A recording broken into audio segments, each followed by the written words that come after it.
Hey, we're back to Esther today. Back to Esther. By the way, if I say Ruth, just correct me. I'm still so stuck on Ruth because we finished Ruth. I just love Esther. So it looks like we're doing a tour of the Old Testament women. In fact, I might change my plans after we finish Esther. I have another Old Testament woman we might want to look at. I'm not going to tell you. What that'll do is I'll start getting people lobbying me. So can we look? No, we'll see. But anyway, let's stick with Esther for now. Have you ever been to court? Don't answer that question. Yeah. Yeah. Yeah, I didn't ask why. Yeah, I'm not going to ask you why you're in court. And I was there with a friend. Yeah, I've been in court too, speeding tickets and stuff like that. What I'm always impressed with in court is how they try and create this atmosphere of fear. That's a weird word, yeah. It's fear. Yeah, I was going to say austere. I couldn't think, no fancy words. It's just, yeah, it's sort of intimidating. It's very intimidating, in fact. So, and that's on purpose. That's on purpose why they do that, because this is a serious business. This is where things get corrected in our culture and stuff like that. Well, what's more scary is if you're there in court and they're looking at you like this, and you think, oh no, there are actually people who are employed and who are volunteering to put you in jail. And that's kind of a scary idea, that there are people actually there to do you harm in that particular sense. And so if you're ever there, you may not be in this position, but it can be extraordinarily intimidating to be in a place like that, because you wonder your whole fate, where you're going to go and what's going to happen. It seems like you're totally out of control. There's these gigantic powers of the law. So when you go in a court like this, you hope that everyone's fair. You hope that everyone's dealing well with you. You hope you have someone who's telling your side of the story well enough. But every now and then, your mind sort of goes back to something like Alice in Wonderland, and you wonder if I'll get a judge who's kind of like this, off with his head, and there will be no justice at all. So I'm being a little flippant about this, but as we go into Esther, we're going into one of the most fearful court scenes that is in the entire Bible, where actually it's a life and death, it's a lethal kind of thing. And it's staggering to the bones. And we're going to lead up to that today, and we'll actually be in the court next week. But it's a very fearful kind of thing. So just to recap a little bit on Esther, as we've come into Esther, we started the story last week. Before we get to the courtroom at the end, starting at the end of today, we got to the point in chapters 1 and 2, to recap, chapter 1, where we're in Persia. We're in actually the city of Susa, which is Susa the citadel. It's actually the center of the entire Persian empire. It's gigantic. It goes all the way from Turkey to India. It's parts of Ethiopia. It goes up in parts of the Slavic areas. I mean, it's a gigantic area of the world. It's only tiny bit smaller than the kingdom of Alexander the Great. It's a gigantic thing. So we're in Susa. The king, Ahasuerus, and I'm not going to say his name too many messy ways, Ahasverosh. But Ahasuerus is the guy who's the king. In chapter 1, we saw him do a pretty insensitive thing with his wife, the Queen Vashti, after a gigantic party blowout's going on, and he wants to show off his trophy wife to everybody. And she says no. And so she gets deposed and replaced. By the way, we have no clue what happened to her. So just let your imagination run wild on that. We have no clue what happened to Vashti, but she needs to be replaced or she's not going to be put away. She is replaced by them having a kingdom-wide beauty contest. No kidding, a kingdom-wide beauty contest, because the king's advisors say, well, if you're going to replace the queen, get a nice-looking gal. So they have this gigantic beauty contest of sorts, although it's a little more severe than that. They actually go around and round up the beautiful young women in the entire kingdom, bring them all into Susa. They have then basically sort of a year-long prep time. They have sort of a beauty contest with an audience of one, the king, and he selects someone. And it just so happens that the woman that he selects to be queen, to replace Vashti, is this gal, this Jewish gal who's in exile from Israel, and her name is Hadassah, which means myrtle. So if you have a relative named Myrtle, you can start calling them Hadassah if you like. Your grandmother's name is Myrtle, yeah. So she becomes queen. And so last week we left her there becoming queen, basically winning the lottery of sorts.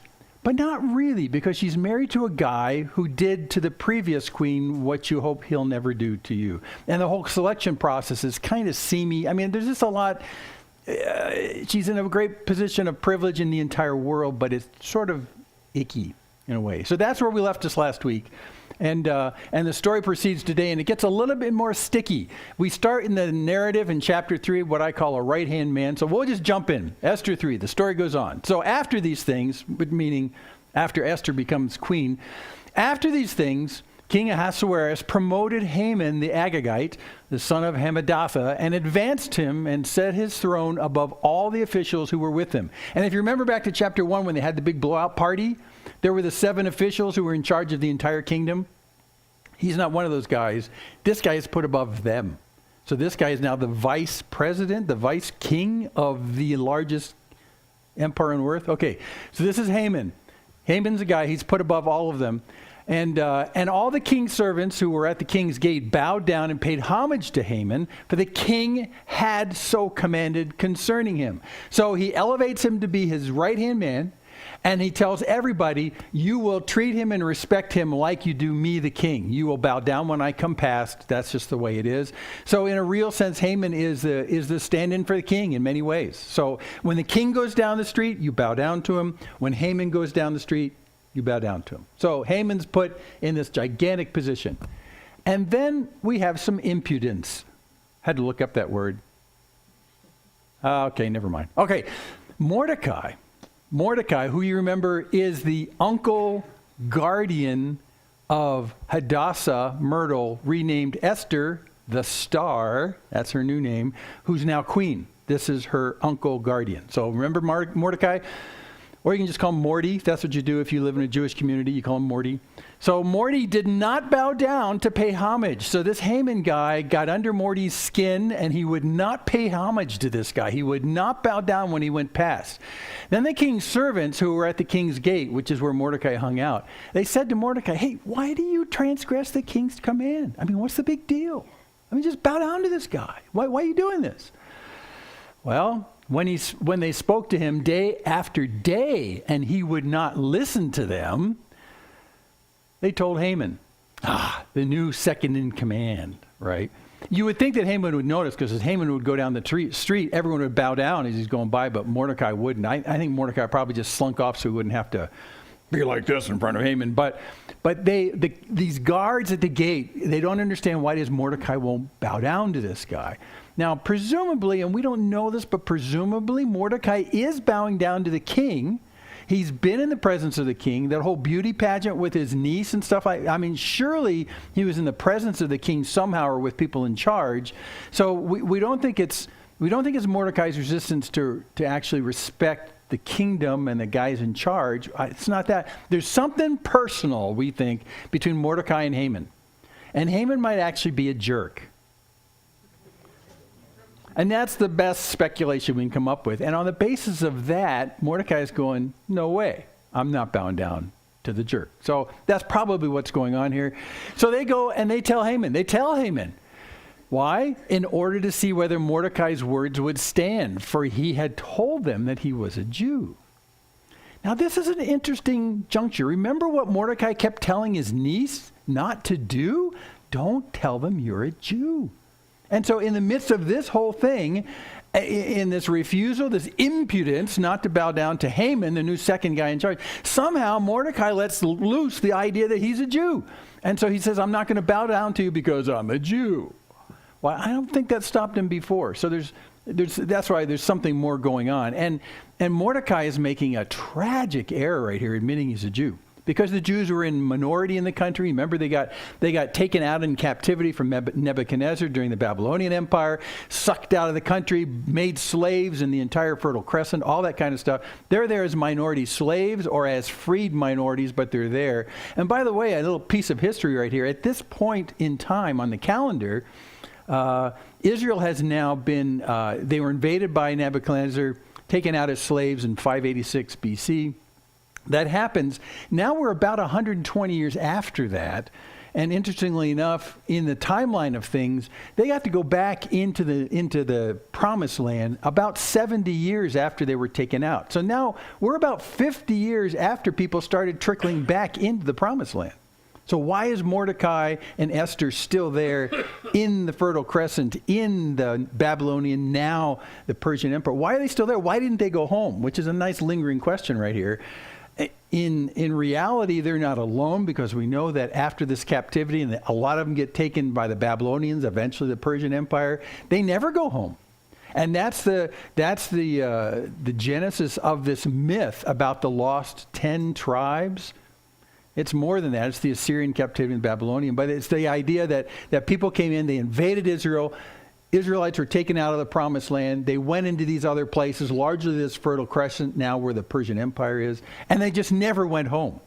And in fact, that's true. Many of them never went home. And to this day, when you find Jews that are dispersed across, especially Eastern Europe, they are actually the descendants of these people who were taken out in this invasion, just never went home. Well, Mordecai and Esther are some who never went home. But their kin have been going back to the promised land for 50 years now. In fact, the temple there is being rebuilt right now. And Mordecai and Esther are still here in Persia. So anyway, he lets loose that he's a Jew, and like maybe it's a principle thing. I don't know. So they tell this to Haman. Well, what's Haman's reaction? Well, when Haman saw that Mordecai did not bow down or pay homage to him, Haman was filled with fury, which is why we think he's a jerk. Or something. Okay, so in a normal society, if the second in command, there was someone who was being impertinent like that and didn't bow down, you just tell a guard, well, just go out and kill the guy. If he won't bow down, we'll just take him out. It's just not worth my time. I'm having lunch. It's just a nothing issue. But for Haman, it's a huge issue. I mean, he's enraged, which tells you there's a pride thing sort of going on here. There's more going on than meets the eye. That might be part of the motivation behind Mordecai not really paying him respect. So Haman's filled with fury. So what's he going to do? Just kill him? No. He disdained to lay hands on Mordecai alone. So he's got something cooking in his head. He could, and would make more sense for him just to go and have Mordecai killed. Or do like what happens in the New Testament, bring me the head of John the Baptist on a plate. Something like that. That's what you'd expect to happen. But this Haman is so twisted and so much of a jerk. He wants to take down more than just Mordecai. He wants to go bigger than this. He wants to do a big hurt. So, as they had made known to him the people of Mordecai, the Jews, Haman sought to destroy all the Jews. Won't that make Mordecai feel bad? See, this is where he's going to. This is why he's a jerk. He sought to destroy all the Jews, the people of Mordecai, throughout the whole kingdom of Ahasuerus. So he could have just dispensed with this by dispensing with Mordecai. But the offense was so severe, and Haman is such a jerk, he decides, let's just take down a couple million people instead. Who does that? Now, if you think about the size of this massacre, here's a picture, a map of the Persian Empire. It's hard to tell. It's the pink part, the pink and red part. And if you see on the upper left over there, there's Turkey, all of Turkey. Down the bottom left, that's Egypt down there. And then up through the Promised Land, Israel, through Syria, through present-day Iraq and Iran. The Persian Gulf is on the bottom down there. And Susa is right there. Susa's right on the upper part of the Persian Gulf. And then the line you see on the far right that goes up, the far right line, that's the Indus River. So that's the edge of India. So that's how big this place is. So what Haman is saying, even though I could just take out Mordecai, I'm going to take out Mordecai's people, every single one of them. Well, they're all dispersed through roughly this region right here, this yellow region right here. They're all through that area. That's the size of the original Babylonian Empire when Nebuchadnezzar came in. So they're probably in that crescent. So what he's saying is, I'm going to put out some kind of edict and I have every Jew killed that's in this region. But like I said before, they've already gone back for almost a generation and have started repopulating Israel after those takings away, these invasions by the Babylonians and the Assyrians. They're already back there. They're rebuilding the temple, and pretty soon they're going to start rebuilding the walls. I mean, there's action going on. So we're actually talking about all the people, too, the Israelites, who've already gone back to Israel after the captivities. That's going on. So what Haman is saying is, I'm going to kill every single one of them, even all the people that have gone back to their original land. We're going to take the whole thing out. This is a Holocaust on a gigantic scale. Gigantic scale. And why? Because Mordecai wouldn't bow down. Fortifying again, Haman's a jerk. So there we go. So that's what he's talking about. That's the scope of this. So in the first month, which is the month of Nisan, in the 12th year of King Ahasuerus, they cast pur, that is, they cast lots before Haman day after day, and they cast it month after month till the 12th month, which is the month of Adar. So what's going on? Well, they cast pur right there, and that just means lots. Simply, it's like throwing dice, is what it is. But what are they throwing dice about? I thought the story arc was, he was so mad about Mordecai not paying respect to him, he's going to kill all the Jews. So why are we now throwing dice? What? Well, you have to understand the culture there as well. Because Haman is trying to come up with a plan to kill all the Jews. How do you kill all the Jews across the entire kingdom in an efficient way? Yeah, in an efficient way. We can't just send armies to the entire kingdom and have them kill all the Jews. There's got to be another way to do this. So he comes up with this plan, and it'll become more apparent in just a second. This comes up with this plan to have all the Jews killed on one day. And the trouble is that in this particular kingdom, when you talk about the Persians, they're very, very oriented about the right days and the right month. Like horoscopes, this is your month to do such and such or such and such a day. They were very much ruled by this whole idea about coming up with the auspicious day to do the perfect thing or the month to do the perfect thing. So the way you determined when a day was good to do something was kind of horoscopy. But you read the stars and you cast lots. You throw dice and you figure out. So what he's doing is he's doing his early planning on how to wipe out the Jews in terms of putting it on the calendar. Where do we put it on the calendar? So that's what they're doing right there. They're casting lots for this. By the way, it's all this idea about superstitions, about the days, auspicious dates. Fate is something you can determine if you cast lots enough or if you read the stars. It's all that kind of idea. Come up with the perfect day and we'll take out all the Jews on that particular day. By the way, before we pass on, that word pur, that's a Persian word for lots. That's all it means. Throwing lots is casting stones and stuff like that. Predicting the future based on that kind of stuff. And so to this very day, when the Jews celebrate the story of Esther, the celebration is called Purim. Purim. And it looks kind of like this.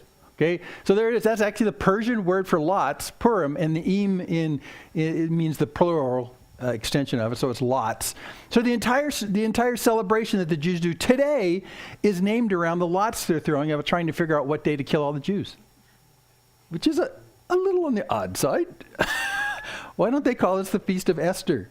It's Purim. And not only that, it's a really dark sort of thing that they would name this celebration over Purim, which is casting lots in an occultic way to figure out the best day to kill everybody. But then when the Jews celebrate Esther right now, that it also, I think I mentioned this before, it's a really singular celebration by the Jews because it's sort of a cross between, for us, Halloween and April Fool's Day and a couple other just raucous, and Mardi Gras. It's kind of all those, you put all those together. You know how big and loud they are? Jews, when they celebrate Esther, they'll dress up, which is why you have masks right here. There's noisemakers. You see that in the picture up on the right? That's those ratcheting noisemakers. When you spin them around, they make all that noise. And we're going to do this in a couple of weeks. Well, when you mention the bad guys in the story, when you read it aloud, you try and drown out the mention of the bad guys by making noise. That's what it is. So it's a very different celebration by the Jews. And it's interesting, too, but when you compare it against the other celebrations the Jews do contemporarily today, it's the only one that God did not command. They sort of made it up as they go. Oh, really? Yeah, and it's the one that's usually most anticipated by the Jews because it's so much, sort of like a Mardi Gras, Jewish Mardi Gras in a way. It's very interesting. And by the way, when I was growing up in a Jewish community, these little pastries right here, I love those babies. I had no clue what they came from, but in the Jewish delis in the area that I grew up on the East Coast, one time of the year, and it usually would be late February to early March, because of Purim, they would make these particular things. There's kind of fruit-filled little pastries. They're called Hamantaschen. And Hamantaschen means Haman's hat. And so, I put down a lot of these as a kid. And then, when you get to Easter, they'd all be gone. And go, oh, man, they're all gone. Yeah, Hamantaschens. So they're really fun to eat. Usually the fruit filling inside, at least where I grew up, wasn't like raspberry or stuff like that. It was prune. So I got to love prune, actually. Anyway, so Purim, it's all about the lots trying to figure out the day to kill all the Jews. I told you, it's kind of odd. So there you go.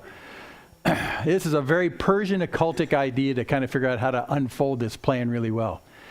So then Haman said to King Ahasuerus, he says, okay, king, there's a certain people, okay, the Jews, there's a certain people scattered abroad and dispersed among the peoples in all the provinces of your kingdom. Their laws, they're different from those of every other people, and they do not keep the king's laws, so that it's not to the king's profit to tolerate them.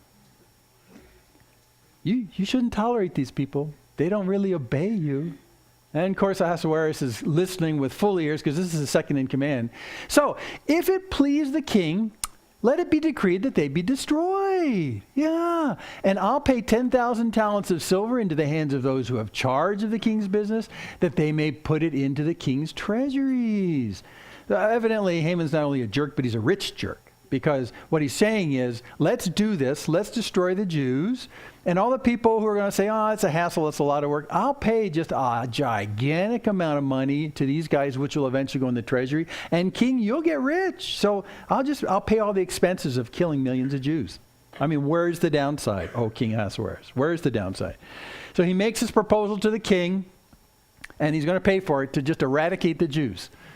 So the king took his signet ring from his hand and gave it to Haman the Agagite, the son of Hammedatha. He gave him his signet ring. So from now on, this enemy of the Jews can write orders and stamp the signet ring of the king on it and have the official order of the king of Persia. He just gave him it's like giving someone your credit card. You don't give but this is the credit card to the entire kingdom of Persia. You can make up anything you want, write it on a piece of paper, stick some sealing wax on it, signet ring, and they'll do whatever you say and do it in the name of the king Ahasuerus. What a tremendously bad thing. The enemy of Jews. So here you go. Here you can write all these things up. You can write anything you want. You can claim that the king himself is sending this. And the king has no place to say, I didn't command that, because he gave you a blank check, a credit card, a signet ring. Do whatever you want. Stamp the ring in it, and I'm okay with it. Listen, if you ever become king of a gigantic kingdom, don't ever do this. This is really a bad idea. It's a really bad idea. So the king said to Haman, well, the money is given to you, the people also, to do with them as it seems good to you. So he's saying, yeah, go, run with it. Run with it, Haman, run with it. Then the king's scribes were summoned on the 13th day of the first month, and an edict according to all that Haman commanded was written to the king's satraps and to the governors over all the provinces. We're talking Turkey to India, and to the officials of all the peoples, to every province in its own script and every people in its own language. Because, the kingdom is just so gigantic, not everyone speaks Persian. It's different languages. So they decide they're going to put out this edict to destroy the Jews. They're going to write it in every language of every locale for every satrap and every local ruler and stuff like that. So they're making it very, accessible to people who don't speak Persian. And they're saying, hey, let's kill all the Jews in the languages of all the people across the kingdom. Wow. So it was written in the name of the king Ahasuerus. In the name of the king Ahasuerus, and sealed with the king's signet ring. So, the letters would basically say, I, King Ahasuerus, say, kill the Jews. But it's actually Haman's idea. Yeah. So letters were sent by couriers to all the king's provinces with instruction to destroy, to kill, and to annihilate the Jews. What? You mean you must mean just like the men who are of battle age, right? They're the real threat to the kingdom. Like that? No, to young and old. Well, maybe just to men, right? Well, no, to women and children. You mean like everybody? Like everybody. So in one day, And they set the day based on their Purim, their Purs, in one day, the 13th day of the 12th month, which is the month of Adar, and to plunder their goods. So this dictate goes out in multilingual form from Turkey to India, Ethiopia and Africa. I mean, you name it, present-day Iraq, Iran, Kyrgyzstan, everywhere through there, in their language, on this particular day on the calendar. You can kill any Jew you come across. And oh, by the way, you can take all their stuff. Just in case you're not motivated to participate in the plan. Kill them and take their stuff. So we'll send this across the entire kingdom. And then we'll just wait for everyone to kill the Jews. You don't have to send armies out. Isn't this great? You can take the Jews' stuff. And on that particular day, the king of Persia won't prosecute you and say this is illegal because it's totally legal on this day. In fact, the king is encouraging you to do this. So people will be motivated, and this gets sent out. The only plus side to this, if you're following the calendar, is it's almost 12 months away.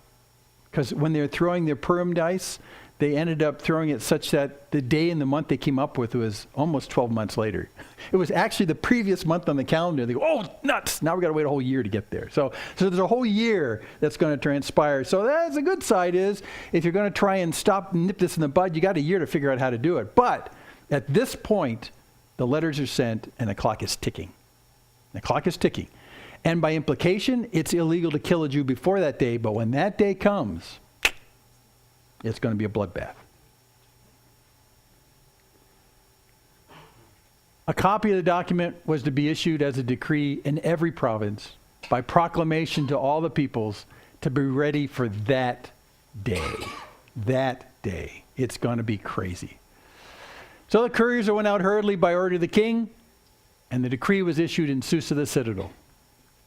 And the king and Haman sat down to drink. Clink. Hey, happy times are here again. Right? But the city of Susa was thrown into confusion. Can you imagine being, Susa is the center of Persia. I mean, this is the capital. Even in the capital, people are saying, what?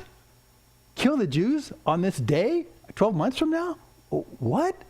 And of course, to all the other people who live in the Persian kingdom who are not Persians, they're thinking, well, today the Jews, tomorrow us, maybe? I mean, what? Where do we, what? So this causes a gigantic amount of confusion.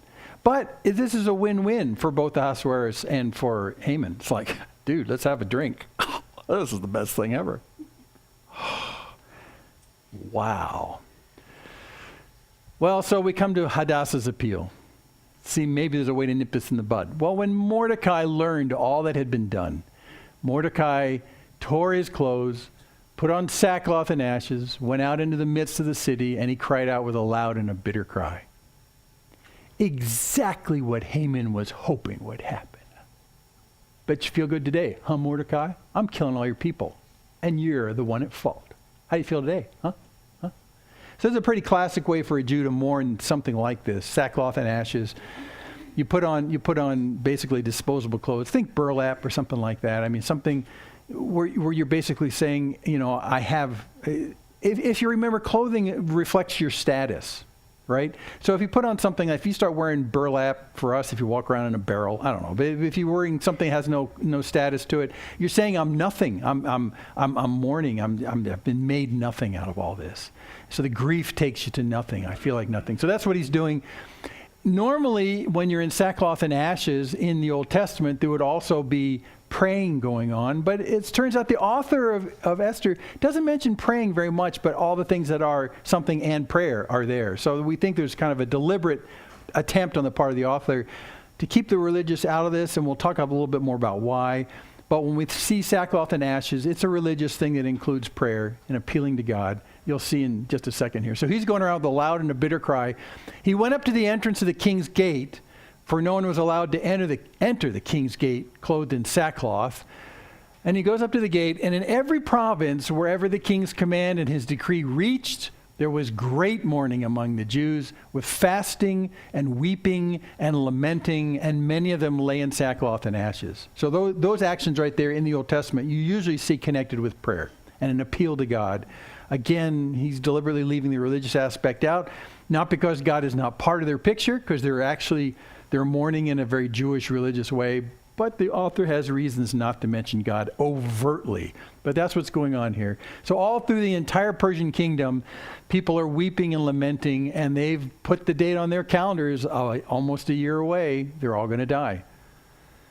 Well, when Esther's young women, remember she's queen now, when Esther's young women and her eunuchs came and told her the queen was deeply distressed, but kind of clueless. We'll see in a second here.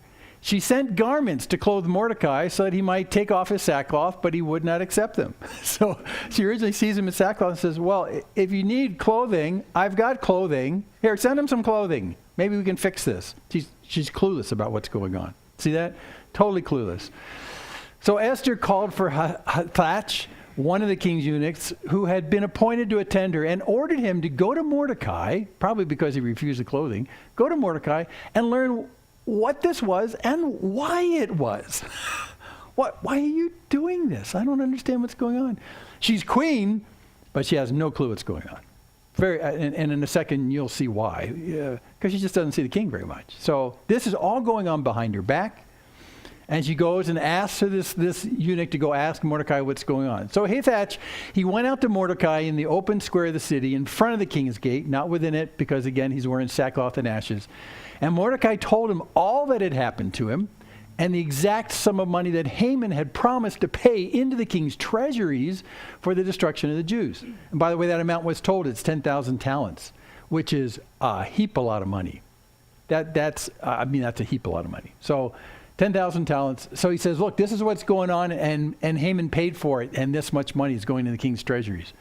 So Mordecai also gave him a copy of the written decree issued in Susa for the destruction, and that he might show it to Esther and explain it to her and command her to go to the king to beg his favor and plead with him on behalf of her people. So Mordecai makes his pitch to the eunuch that's attending to Esther, and he takes this back. So Hathach went and told Esther what Mordecai had said, the whole story. And we think this is the first time Esther has heard what's going on here. And you know, if you're like me and I was in Esther's shoes, I'd be thinking, who's this guy I'm married to? this Ahasuerus. I mean, is he a monster? Well, Haman's clearly a monster, but my husband seems to be totally supportive. I mean, this is bizarre. So he tells all this to Esther. And then Esther spoke to Hathach and commanded him to go to Mordecai and say, okay, listen, Mordecai, uncle, all the king's servants and the people of the king's provinces know, they know this, she's implying that he doesn't.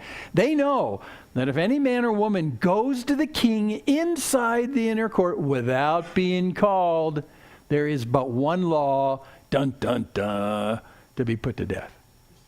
So look, she's saying, everyone who lives in Persia knows this. You may not. But the deal is, when the king's inside his chambers in this place where he does his official business and stuff like that, if you're not invited in, you don't go in. You just don't bust in there and say, listen, I've got an appeal from all the villages in Turkey that we want to... No, you don't do that kind of thing, because if you bust into the king's presence and you're not on his agenda, you die. So asking me, Hadassah, and now Esther, asking me to just bust into the king and make an appeal, I'll die. You don't understand. You just don't do this here in Susa. You don't do this here. You'll be put to death. However, except, the one to whom the king holds out the golden scepter so that he may live.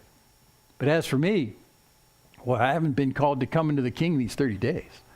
So she says, so this is the rule. You bust into where the king's doing his business without being on the agenda, you'll just be killed. You won't even be able to make your appeal. That's just the way it works. However, if you bust in and the king holds up his golden scepter, he can say, yeah, that's okay. Let's listen to what's going to happen here. So that may happen. So that's there. But it really is up to the whim of the king. I mean, what if he's smack dab in the middle of a really important thing he's doing and someone comes busting through the door and says, King, I have this very important issue. And he says, no, I got more important things. Kill that one. And they're out of here. So that's what's going to happen. Well, and here's another problem. At this point, the king does not know that she is a Jew. So that sort of complicates her busting in to say, hey, honey, I've got this issue. And, And if it's about the killing of the Jews, he'll say, well, so what's the big deal? They're just kind of pests in our kingdom. They don't follow our law. I mean, why do you care? Right? Well, I'm a Jew. So here's the whole problem. For her to bust in, not only could she die, but she has to admit she's a Jew, which is what Mordecai said never to do, which is what Mordecai did, and now we're in this predicament. See how crazy this is? So she sends this back through her eunuch, and they told Mordecai what Esther had said. Well, so Mordecai told them to reply to Esther, look, don't think to yourself that in the king's palace you'll escape any more than all the other Jews. For if you keep silent at this time, well, relief and deliverance will rise for the Jews from another place, but you and your father's house will perish. So just because you think you're the queen and you're in the king's household and this edict goes out and you try and act cool like, I never heard about this, don't think that you're going to escape this. And in the back of your mind, you can hear him say, Vashti. Remember Vashti? She just didn't show up for the party and she was banished. Vashti. She knows what this king is like. You're not going to escape. You're not going to escape. Because it's very likely as well, since we know that Mordecai is building in our character profile a monster jerk. And he'll expand that character profile in the next couple of weeks. But we know that's going on. I mean, if they actually carried out the edict and all these Jews were killed, and then Esther held her tongue, acted like she's not a Jew, doesn't know what's going on, all this kind of stuff, eventually Haman, who hates Mordecai, who will figure out that Mordecai and Esther are related, will come into the king someday and say, your queen's been deceptive. Remember all those Jews we killed? She's a Jew too, because she is related to the Mordecai guy. So Mordecai's right. Even if you stay inside the king's household, you're not going to survive. You're not. But then he says that weird thing in the middle, and we'll come back to that. So, even if you don't respond, even if you keep silent, relief and deliverance will rise for the Jews from another place. That's interesting. So he's saying, even if you don't step right now and do the right thing, God's still going to provide some deliverance. It's just going to come from someplace other than you. But for you and me, we'll both die anyway. And we'll come back to that thought in a minute, because that's a fascinating thing he interjects there. So he's telling her, you're not going to save your skin if you do nothing here.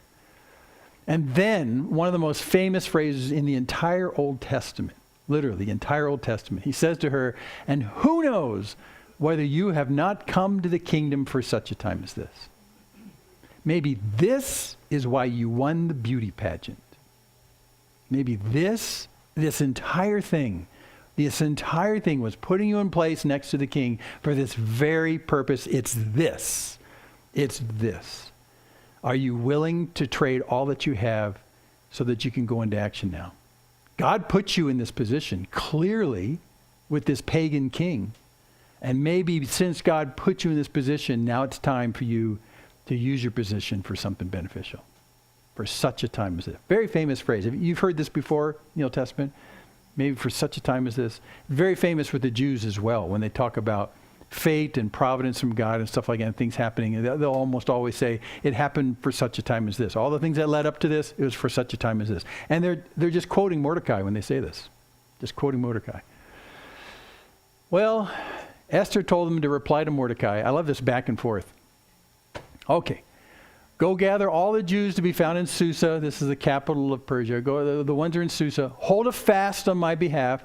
Again, if it was overt, it'd say fast and pray, but fast on my behalf. Don't eat or drink for 3 days, night or day.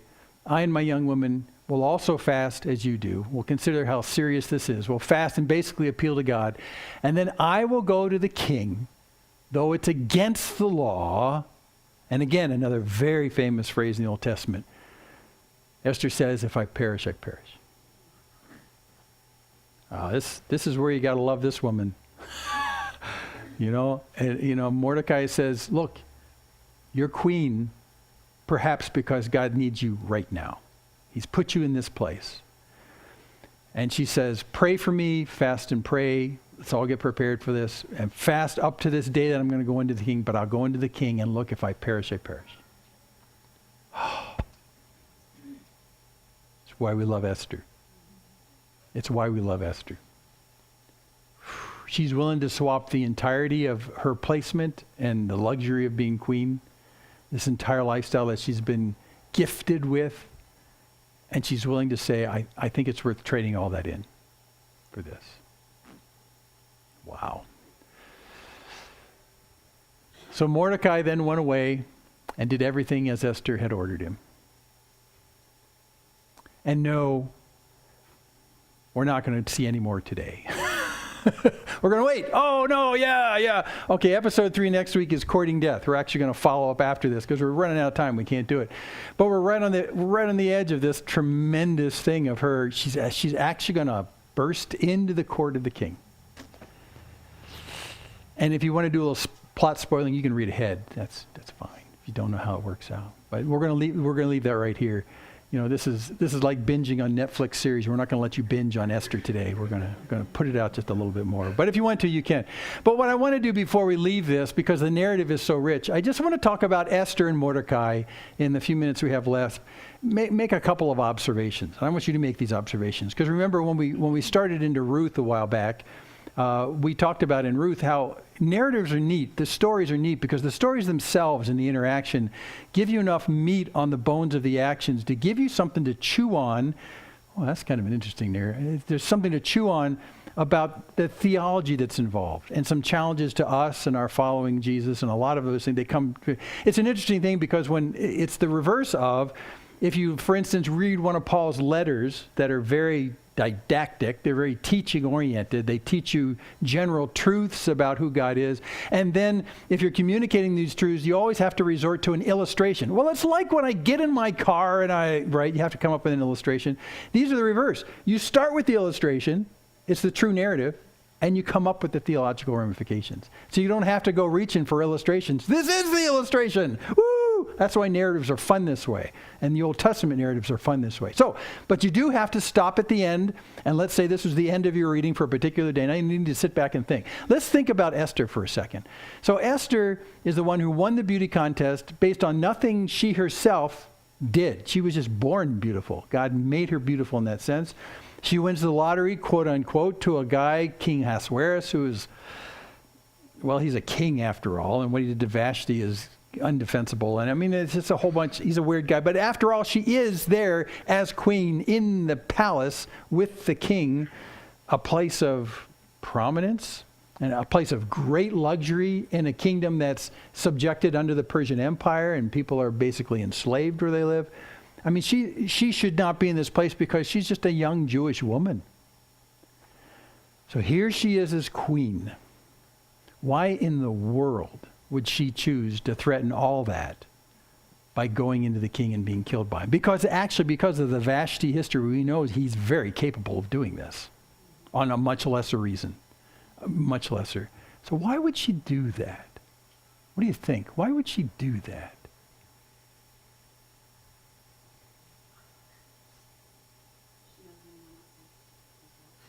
She knows nobody else will? Yeah, well, she understands the intercessor thing.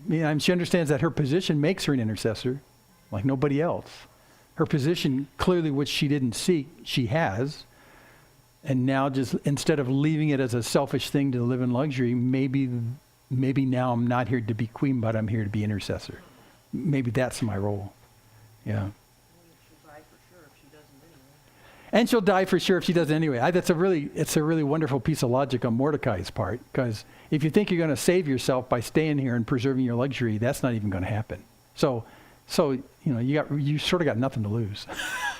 And it's like that scene in Star Wars. Be careful. Remember when Princess Leia Princess Leia comes out of R2-D2? Obi-Wan, your own hope. Okay, that's just my minor Star Trek. But in a real sense, what's being said right here, Mordecai is saying to her, you really are our only hope. And it looks as though you're the one because you've been placed in this place. So I think for her, she's come to this realization that, this is a crazy thing. I'm the queen of Persia. How did that ever happen? But since that's something that clearly God can do and I did not do, then maybe God's not calling me to be queen of Persia. Maybe God's calling me to be intercessor for all of Israel. And she's willing to give all that up, all that position for that purpose. That's an astonishing thing. And so when we sit in these narratives, you put yourself in the shoes of these people. I mean, would you have done that? I mean, really? If you'd in a very hard place to live, which America is not, it's a pretty easy place to live, but if it was a very hard place to live like Persia and all those conquered kingdoms were, and you suddenly win the lottery and you live in the king's palace and you're pampered by all these people, are you willing to give up that lifestyle in a split second to do something that is against the law and it's punishable by death? Well, would I? Maybe. But it does raise the question that the places you find yourself now, that you had very little control over being there, maybe you're not there for the purpose of just making your life easy, but because you're there as the person of an intercessor for somebody else. I think that's what raises the bigger question for a lot of us, is that God has blessed us in so many ways, not only where we live or how we live, or income, just so many different ways. We're tempted, like we talked about last week, to think, well, I won the lottery, so this is just all for me, so I'll just live in it and luxuriate in it and just love it. But it could very well be that particular place of privilege is something God's put you in for the purposes of something much greater than just making you comfortable and happy. And I think that's the challenge with Esther's life, for all of us. And not only that, many times we'll only entertain the idea of, well, I'll serve God in this position he's put me into as long as it doesn't cost me anything, as long as I can preserve this status that I have, right, that I love. So if there's a way I can kind of serve God while enjoying what he's given me, I can have both worlds together. And it could very well be that in wherever you're at and where I'm at, God could be saying, I put you in this position for a much greater good. And oh, by the way, in exercising that greater good, you're going to lose that position. And that's where things get really interesting in our Christian walk. What are you willing to give up for the purposes of using the leverage God has given you to where he's put you for his purposes? That's, I don't know. That's a challenging one. And I can't tell you what that looks like for you. I can tell you what it looks like for me, but I can't tell you what that looks like for you. But it could very well come to a position where that's going to happen for you. And you have to ask yourself, did God do this wonderful blessing to me just to make me happy, or in order to accomplish a greater good through me? And that's why we used last week the idea of the Dead Sea and the Sea of Galilee. Sea of Galilee is healthy because blessing comes in and blessing goes out. Dead Sea is dying because just stuff goes in and then it pools up and gets kind of rotten and stinky. So the blessings of God, if they come into your life for the purposes of going out of your life, that's actually a really healthy situation. But if you just presume that what God gives you is to make you happy and pool it up, you'll be stinky like the Dead Sea or the Great Salt Lake. So that's the idea. And that's what she's understanding right now. I think, although I'm loving where I'm at, I'm going to have to cash this in. So then she says this really famous phrase, then I'll go to the king, though it's against the law, and if I perish, I perish. She's willing to cash in all of her chips from what God has given her for the purposes of this. So, we don't live that dramatic a life, but I think there is a real sense in which God has put you in a position in what he's given you that, again, he doesn't want you to pull that up. He wants that to flow through you for another purpose, and sometimes it may cost you what he's given you. Just saying. Okay, let's think about Mordecai for a second. Mordecai is a more interesting issue in this particular passage. Because remember we said that Mordecai, why did this entire thing happen? Roll back the story a little bit. Why did it happen? Well, because Mordecai, I'll say it this way, was too proud to bow down to Haman. He didn't want to actually give this guy any respect. He didn't really deserve the respect in that sense. So he decides to kind of, fold his arms and stand up and say, no, I don't think so. And then all the guards that are there are saying, psst, Mordecai, you really can't do that. You have to really, why aren't you bound down to this Haman guy? This is sort of dangerous. And the story tells us they have a long conversation. This goes on for a while. Haman's going to see this and this is wrong. Mordecai, what are you doing? What are you doing? And Mordecai says, right? And he just will not bow down to this Haman guy.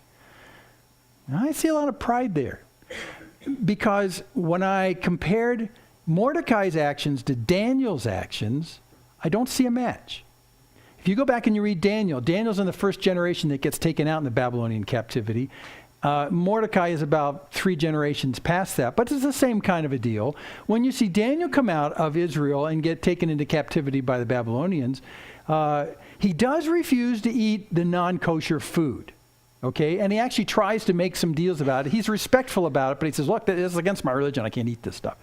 So we know that issue. But we don't see Daniel disrespecting the leadership and the authority at all. In fact, so much so that after a while, even after they accommodate his food issues, they make him kind of a magistrate in Babylon. I mean, he's respected that way. So you can't become the position that Daniel goes into if you're not actually respecting the authority all the time. So Mordecai. Mordecai's just being sort of prideful. And then behind that, he tries to justify his pride against Haman by bringing in the Jewish issue. He says, so when they ask him, why aren't you doing this? He says, well, because I'm a Jew.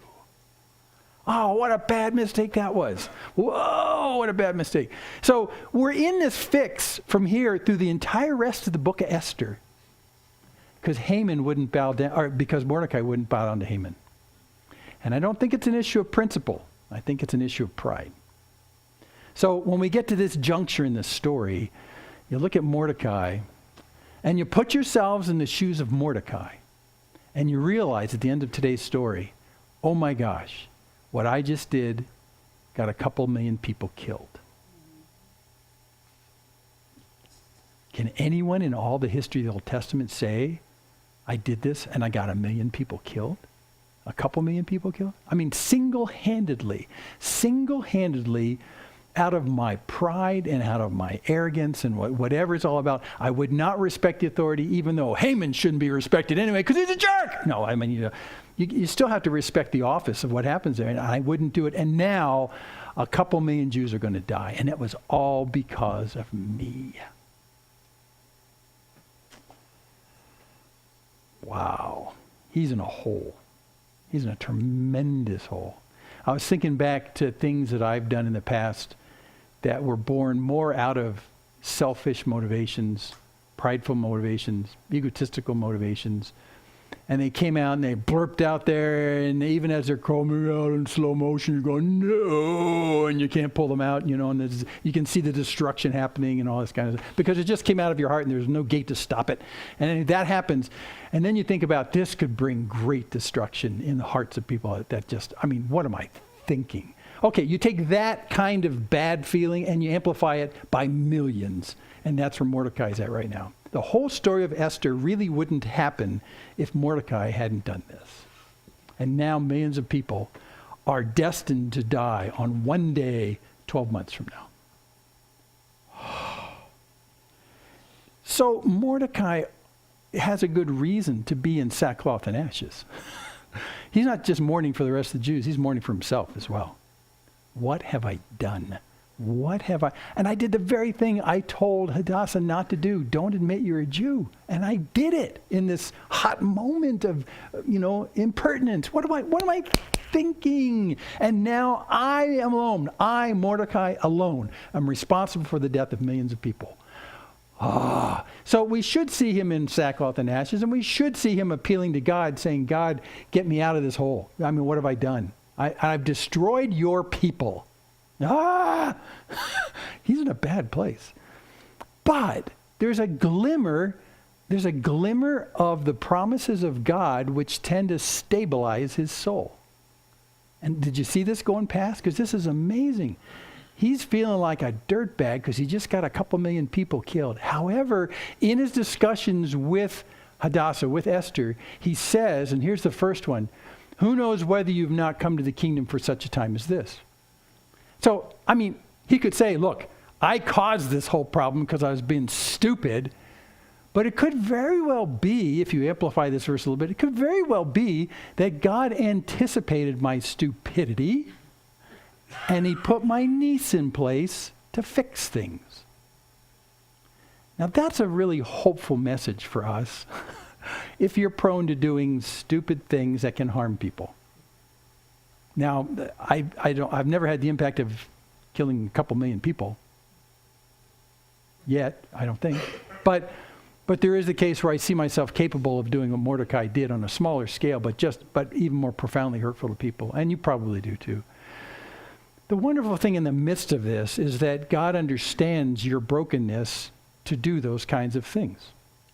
He understands that. It doesn't mean that it doesn't mean he's going to prevent the damage that happens, because that damage will happen in people's lives to a certain degree, but it's not totally out of control. It's not totally out of God's domain in that particular sense. And this is where we come back to the idea of biblical providence we introduced last week.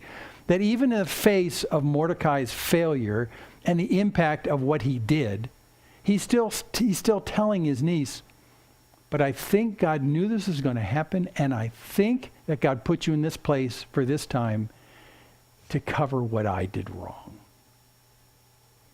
Wow. I often pray when something has happened that I've done, many times inadvertently, but I recognize after the fact that it causes harm and it causes hurt, stuff like that. I often go back to God and say, God, I confess I'm an idiot. What was I thinking? That was my heart welling up and doing something stupid. But God, I pray that you would bring protection and healing to the people who will suffer from what I just did. Because I love them and I want them to live well. And I don't want who I am and my failings to have that kind of toxic effect on people. I pray that all the time. I pray that for many of you in my relationships. I just say, God, I just don't want my failings to have that kind of sludge effect in other people's lives. Well, Mordecai is doing sort of the same thing here. He's just caused the death of 2 million, 3 million Jews. And he's saying, well, but you know what? Hey, looks like God knew this was going to happen because he put my niece in a position where she can be an intercessor. Wow. For such a time as this. And then right after that, he says, this is that curious line in verse 14. That God's going to provide relief and deliverance will rise for the Jews from another place. Well, what? First time I read that, when I first read this story, I thought, I read that wrong. That can't be right. Because he should make the Obi-Wan Kenobi plea. You're our only hope. But it turns out she's not.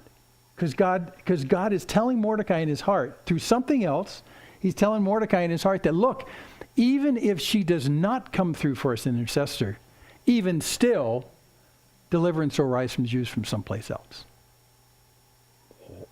What? Wow. Mordecai, that's a bad piece of logic to use on Esther. Because she'll say, it's okay. Yeah, we don't need to do it because, deliverance will come from someplace else. Of course, he does follow that up with the idea, but you won't live anyway because, you're a Jew. But it's an interesting thing that in the midst of all this, he decouples our human actions, the follow-through of Esther, the follow-through of himself. He decouples those human actions from the destruction of the people of the Jews. And so Mordecai is convinced now that even though he's caused this problem, that in reality, it's not going to destroy the Jews. And what's the one thing that's bringing him that understanding? Well, God himself promised to the Jews that this would never happen. That they would never be eradicated. And you say to yourself, whoa, stop the bus here. Didn't they get taken into captivity in 723 BC by the Assyrians and then the lower half in 586 BC by the Babylonians? Isn't that God reneging on his promise?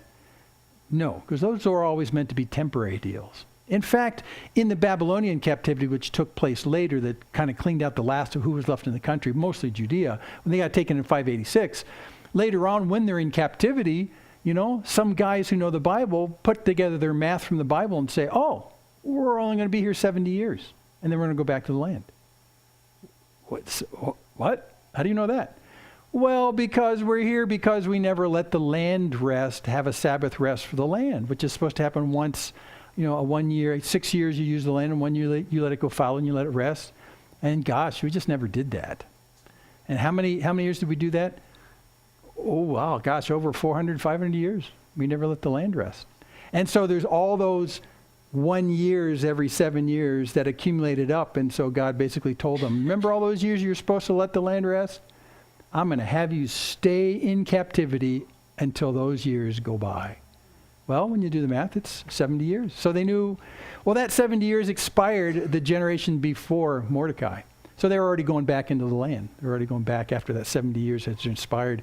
So Mordecai knows, based on his old biblical teaching, that God himself will bring them back into the land, and it's going to happen. So on the one hand, although we know that we have just triggered the annihilation of several million Jews, on the other hand, God has promised that's not going to happen.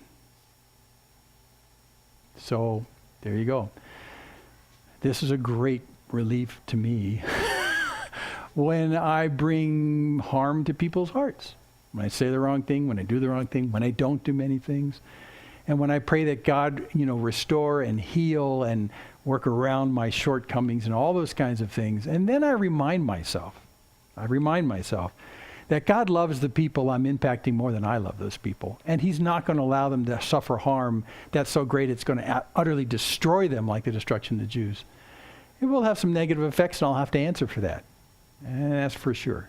But in the end, even the negative effects you have on other people is moderated by the providence of God. That's an amazing thing. So the providence of God we talked about last week is that God's invisible presence in the workings of mankind and in the workings in your life are going on not only to provide good when you can't have enough foresight to see the good, but also in a sense of putting a fence around the harm that you cause on the other side. And Mordecai has seen both of these things. The good in terms of putting Hadassah in place and calling her Esther, and the prevention of total annihilation, because God's providence is still protecting his people. So Mordecai is operating under these very powerful biblical ideas that God's people are still God's people, and I, Mordecai, have been a jerk. And for a whole bunch of reasons, I wish I had never done that. However, God is still shepherd of his people. Whoa. That's really encouraging to me, because Mordecai should be painted as one of the worst jerks. Yeah, Mordecai, the worst jerks of the entire Old Testament. I mean, basically, in an unmeasured moment, an unrestrained moment, he put several million people in danger. Man, wow. But fortunately, providence of God, God goes ahead of him, puts his niece in place as queen. Fortunately, this queen now is predisposed to follow God's lead and to become an intercessor rather than a ruling queen. And she's willing to put it all on the table in order to follow through to be that intercessor. Wow, aren't we lucky all those things worked out? No, that's the providence of God. That's the providence of God that even goes ahead of our foolishness. It even goes ahead of our foolishness. So that's Mordecai. Wow. I think, are we done, Jim? Yes, we're done. Okay, so next week, we'll find out what happens. Looks like Esther's going to bust into court. I know, and that name Vashti just keeps ringing in my head. Vashti just didn't show up for the dinner party. She's out of here. She's gone. We don't see her anywhere else in the whole rest of Scripture. She's gone. And Esther could, in fact, just be gone after next week. That's why we love Esther. We're going to sing this song because this seemed really perfect. I will trust in you. And look at the first line. When I can't see you, I know you're there.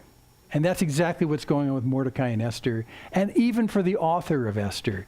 You don't see or mention God, but he's clearly in the pages.